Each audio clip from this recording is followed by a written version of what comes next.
오늘은 미국 기독교에 대한 얘기를 좀 해보도록 하겠습니다. 미국 기독교를 이해하려면 불가불 또 영국 거까지 이해를 해야 되는데, 지난번에 메디치와 종교개혁이라는 부분에서 영국에 대한 이야기를 했습니다. 거기서부터 이어서 얘기를 해야 되겠습니다. 그러면 그 영국의 기독교 분파들이 굉장히 많이 갑자기 생겨나는 시점이 있어요. 그게 뭐냐면 1534년에 헨리 8세가 이제 수장령을 내리면서 일어난 사건인데, 헨리 8세가 자신이 교회 우두머리다라고 선포하고, 그런데 예배 형태는 여전히 카톨릭의 형식을 고수하고 있다 보니까 이제 그에 대한 반발로 이제 나타난 것들이 여러 분파가 생겼다 그랬죠. 그래서 회중교회도 생기고, 그 다음에 장로교회는 이미 유럽 쪽에서, 그러니까 프랑스, 스위스 이쪽에서 존 칼빈이라고 하는 사람의 시작으로 이제 장로교회 시스템이 생기고, 그런데 이제 존 칼빈과 같은 생각을 갖고 있었던 사람이 이제 영국 쪽에는 스코틀랜드 쪽에 이제 존 낙스라고 하는 신학자가 있어요. 목사가 있는데, 그분의 영향으로 이제 장로교회가 이제 영국에도 많이 뿌리를 내리게 되죠. 그리고 독일 쪽은 이제 종교개혁을 일으킨 그 마틴 루터에 의한 루터란 교회가 이제 생기게 되고 그렇습니다. 그리고 이제 영국에서 성공회에 대한 영국 성공회가 국교화되는 것에 대한 반발로 생겨난 많은 교파들이 있어요. 대표적인 게 지금 얘기하는 이제 회중교회 중에도 두 분파가 있습니다. 분리파, 세퍼레티스트라고 하는 분파가 하나 있고, 세퍼레티스트 아니고 그냥 비분리파 회중교회 신자들도 생기고, 그리고 이제 감리교회가 찰스 그리고 존 웨슬리에 의해서 생기고, 영국 쪽에서, 그리고 이제 침례교회도 이제 제세례파라고 하는 침례교회가 생기고, 여러 형태가 생겨서 그것들이 이제 영국에서 이제 이민자들이 미국으로 대거 들어오면서 그 영국에서 생긴 분파들이 이제 미국에 이제 등장하기 시작합니다. 자, 이제 미국 얘기를 하면 그게 언제냐? 1620년 이후가 되는 거죠. 1607년에 이미 버지니아 쪽에 선박이 들어와서 제임스타운이라는 곳을 형성을 하긴 했지만 굉장히 고생을 했어요. 그래서 멈칫하다가 이제 한참 후에 1620년이 되어서야 이제 정식으로 미국 땅에 정착하려고 하는 이민자들이 영국 땅에서 넘어오게 되는데, 그 메이플라워호에 타고 있었던 102명의 승선자 중에 상당 부분이 이제 회중교회, 분리파 회중교회 사람들, 그걸 세퍼레티스트라 그래요. 분리주의자들. 분리주의자가 나쁜 의미로 볼 수도 있고 좋은 의미로 볼 수 있는데, 이 분리주의, 뭐로부터 분리인가? 바로 이 헨리 8세가 영국 성공회를 국교화시킨 그것에 대한 분리. 그러니까 이 카톨릭에 대한 분리가 아닙니다. 영국 성공회로부터의 국교화된 성공회로부터의 분리를 선언한 사람들이 이제 영국 땅에서 몰래 예배를 드리다가 자꾸 잡히고 막 이렇게, 그러니까, 왜냐하면 국교화됐다는 얘기는 매주일 이제 그 영국 성공회식으로 예배를 드리지 않으면 제재를 가하게 되는 거죠. 뭐 벌금을 매긴다든가 뭐 구금을 한다든가. 그래서 그 사람들이 일파가 어디로 가냐면 바로 바다 건너서 도보앱을 넘어서 이 네덜란드로 가요. 그래서 네덜란드에서 이제 집단으로 살기 시작했는데, 고향을 떠나오니까 네덜란드도 힘든 거죠. 여러 가지 환경이 다르고 또 저지되고 뭐 이러다 보니까 이 사람들이 이제 다시 돌아오려고 그래요. 그랬는데 마침 그게 이제 1620년도의 일인데, 마침 이 플리머스라는 곳에서, 플리머스는 영국 남쪽에 있는 항구 도시예요. 원래부터 있었어요. 그러니까 플리머스가. 그게 이제 미국 가서 거기도 이제 플리머스가 생긴 거죠.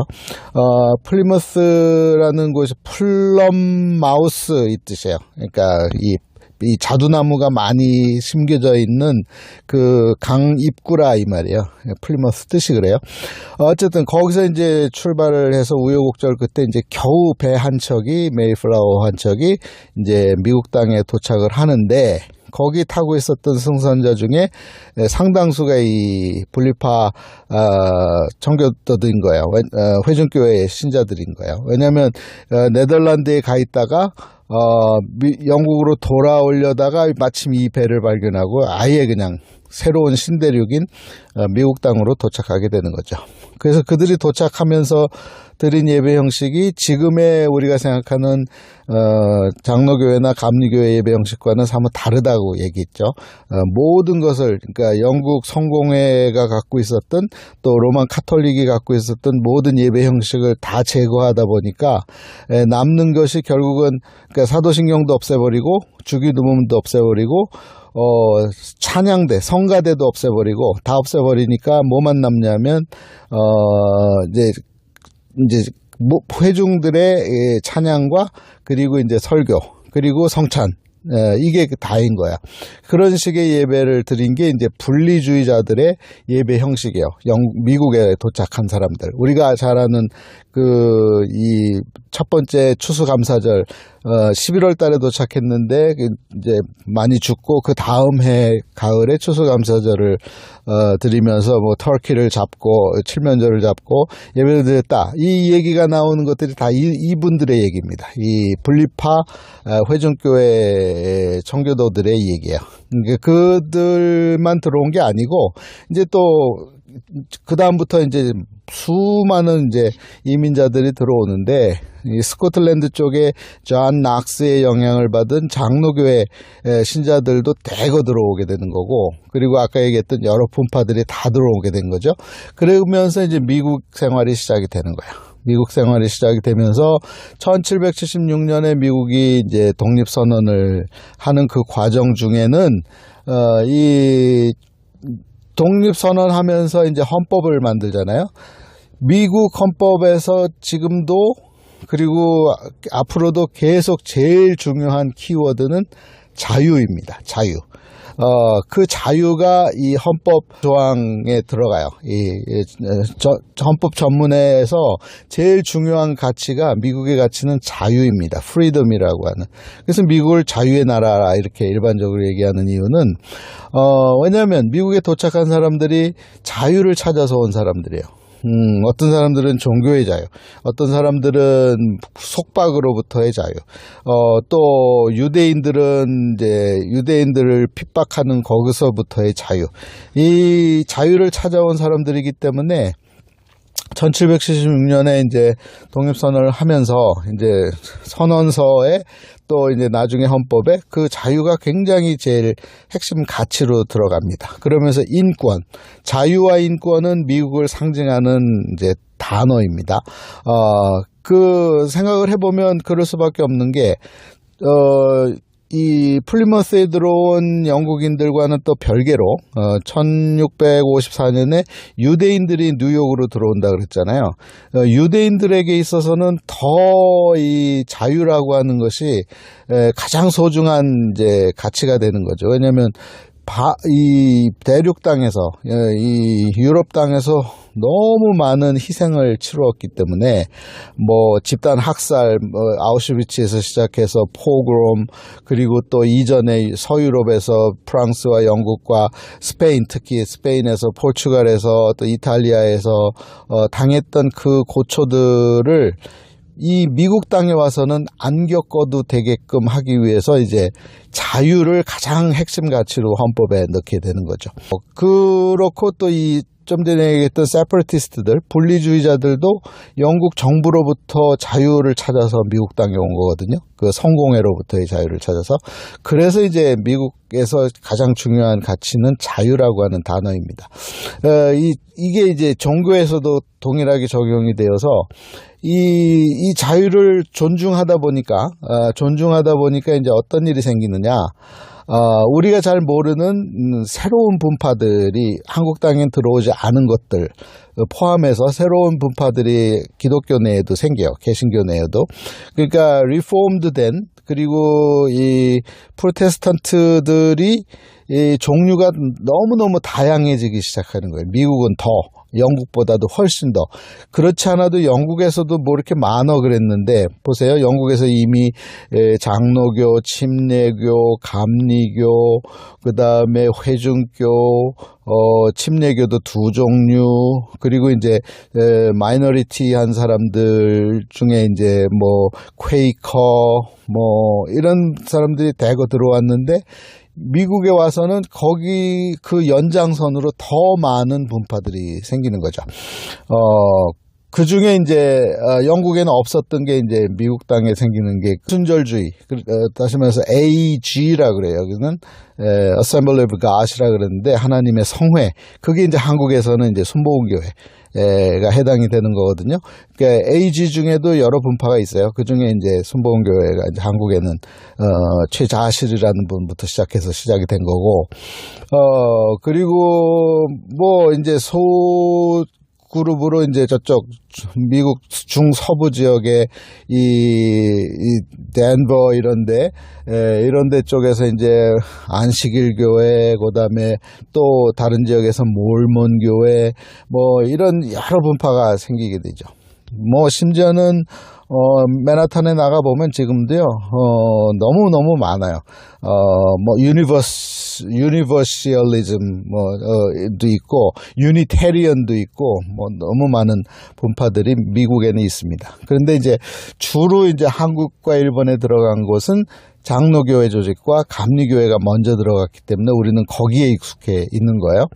근데 미국에 들어온 이제 여러 분파의 이 영국으로부터 또 네덜란드로부터 넘어온 이 개신교에서 이 한두 차례, 두세 차례 큰 이 무브먼트가 생겨요. 나중에 그걸 이제 Enlightenment Movement라 그러는데 그게 대각성 운동이라고 일반적으로 번역은 해요. 그러니까 1차 대각성 운동, 2차 대각성, 3차 대각성 이렇게 얘기하는데 이 1차 대각성에서 이제 그 리드를 했던 그러니까 설교자들은 대부분 영국에서 넘어온 사람들이에요. 영국에서 넘어온 예를 들면 이 웨슬리안주의를 비롯해서 많은 유명한 설교자들이 이제 미국 땅에서 설교를 하면 사람들이 막 운집을 하는 거예요. 대각성 운동으로 인해서 기독교가 굉장히 부흥을 하게 됩니다. 그게 한 번으로 끝나는 게 아니라 두 번째, 세 번째까지 가는데 이제 두 번째까지도 굉장히 불을 붙여요. 초기에는 이제 플리머스로 보스턴 쪽으로 들어왔기 때문에 그 지역에서부터 시작을 해서 점점 밑으로 내려오죠. 그거를 쉽게 추적하려면 대학 이름을 따라 추적하면 너무 쉬워요. 초기에는 하버드 보스턴이니까 하버드에서 이제 내려와서 예일, 그리고 그 다음에 이제 그 무브먼트가 어디로 내려오냐면 지금 프린스턴, 지금의 뉴저지 이쪽으로 내려와요. 근데 이제 장로교회를 예를 들면 장로교회 조직들도 이제 분리되는 현상이 나타나거든요. 그게 이제 1900년대 초반부터 1920년대 사이인데 그때 이제 가장 중심이 되었던 지역은 지금의 프린스턴이에요. 프린스턴 대학교가 있는. 프린스턴 대학교는 시작이 로그 스쿨로 시작하거든요. 로그 스쿨 뭐야? 통나무집 하나에서 시작을 했는데 그게 왜 그랬냐면 배경이 뭐냐면 이 대각성 운동으로 인해서 이 신자들은 늘어나는데 목회자가 부족한 거예요. 그런데 그때까지는 어떻게 운영되고 있었냐면 목회자를 영국에서 파송을 받는 형태였거든요. 그 영국에서 파송 준비를 해서 미국 땅으로까지 이 신자들을 놓치기 싫으니까 이 자체 내에서 목회자를 양성하자. 이런 움직임이 일어나요. 그 대표적인 것이 지금의 프린스턴 대학교의 전신인 프린스턴 신학교예요. 그 프린스턴 신학교의 전신은 로그 하우스, 로그 칼리지, 로그 스쿨. 그러니까 그때 이제 프린스턴의 유명한 이제 그 설교자가 자신의 아들들을 가르치기 시작하면서 시작된 게 이 프린스턴입니다. 그래서 어쨌든 1920년대쯤 되면 이 장로교회를 치면 장로교회 내에서 이제 리버럴리즘하고 그 다음에 컨서버티즘이 둘로 갈라지는 양분되는 현상이 생깁니다. 그거를 이제 이 한쪽에서는 나쁘게 얘기할 때 근본주의라고 얘기하기도 하고 too much conservative라고 얘기도 하고, 그리고 한쪽에서는 또 이 liberalism 자유주의자라 그러고 too much liberalized 이렇게 얘기를 하거든요. 어쨌든 두 분파가 이제 갈리기 시작을 합니다. 그러면서 이제 다른 미국 땅이 워낙 넓다 보니까 다른 지역에서는 또 이제 그 좀 전에 얘기했던 이 오순절주의가 또 이 대각성 운동에 영향을 받아서 갑자기 막 폭발하는 듯이 막 늘어나기 시작하면서 막 그 치유의 은사, 그 다음에 치유의 그 역사가 나타나기도 하고 또 방언이 터지기도 하고 막 이러면서 그러니까 두세 차례에 걸쳐서 이 미국 땅이 굉장히 기독교가 부흥하는 시기가 있어요. 그래서 그 영향을 받아서 다른 나라들도, 그러니까 미국 선교사들이 들어간 나라들, 일본, 한국 대표적인 나라가 그렇죠. 들이 이제 크게 이제 영향을 받아서 크게 부흥하는 시기가 있어요. 일본도 사실은 쭉 올라가다가 지난번에 얘기한 대로 이 어떤 한 사건으로 인해서 선교사들이 다른 이야기를 하는 바람에 이제 갑자기 교세가 확 줄어드는 그런 현상이 생겼다고 얘기했잖아요. 한국은 근데 그런 게 없었어요. 왜냐하면 한국에는 회중교회도 안 들어왔고 분리주의자 회중교회도 안 들어왔고 그냥 회중교회도 안 들어왔어요. 그렇게 해서 이제 한국에 들어온 기독교들은 한결같이 미국의 영향을 받은 기독교인데 그 미국의 상황이 그랬다 이 말이죠. 영국에 있었던 각종 기독교 분파들이 바다를 건너서 대서양을 건너서 이제 미 대륙 땅에 들어왔고, 거기서 이제 한두 차례 증폭이 되어서 더 많은 이 분파가 생겼고, 그 중에 이제 주요 머저리티들이 이제 선교를 떠나서 이제 일본이나 한국 땅에 들어오게 되는 그런 과정을 거치기 때문에 지도를 갖고 얘기할 때 그 라인이 하나 있어요. 그러니까 어느 쪽은 보수적이다, 어느 쪽은 자유스럽다라고 하는 라인이 생기는데, 그게 미국은 이제 동부 쪽은 이제 캐롤라이나 지역이에요. 캐롤라이나 지역에서 캐롤라이나, 노스캐롤라이나 위쪽은 지금은 대부분이 리버럴한, 그리고 밑에 쪽은 아직도 보수적인 그런 교단들이 많은, 교회가 많은 그런 이제 비교가 가능한 그런 분리가 있습니다. 대립이 있습니다. 그 깊이 있게 얘기하기는 좀 그렇고, 어쨌든 그런 과정을 거쳤다. 영국에 있었던 분파가 미국으로 들어왔고, 미국에서 증폭되어서 그 중에서 간추려진 분파가 일본과 한국으로 들어왔다. 이렇게 이해하면 어렵지 않을 겁니다. 미국의 가치는 특히 이 캐롤라이나 이북 쪽에서의 가장 더 중요한 가치는 자유, 아주 최고조의 자유, 모든 것을 인정하는 자유. 거기에는 뭐 지금 이슈가 되고 있는 문제들 포함해서 앞으로는 더 많은 또 다른 이슈가 나타날 때 그거에 대한 자유를 주장하는 쪽은 이 캐롤라이나 위쪽, 그리고 어느 정도 이 컨서버티브 하면서 성경 그대로 살려고 하는 사람들은 이 캐롤라이나 밑에 쪽, 이렇게 아직도 구분할 수 있을 정도로 미국 내에서도 이 차이가, 지역별로 차이가 많다는 거, 그 정도로 알려드리겠습니다.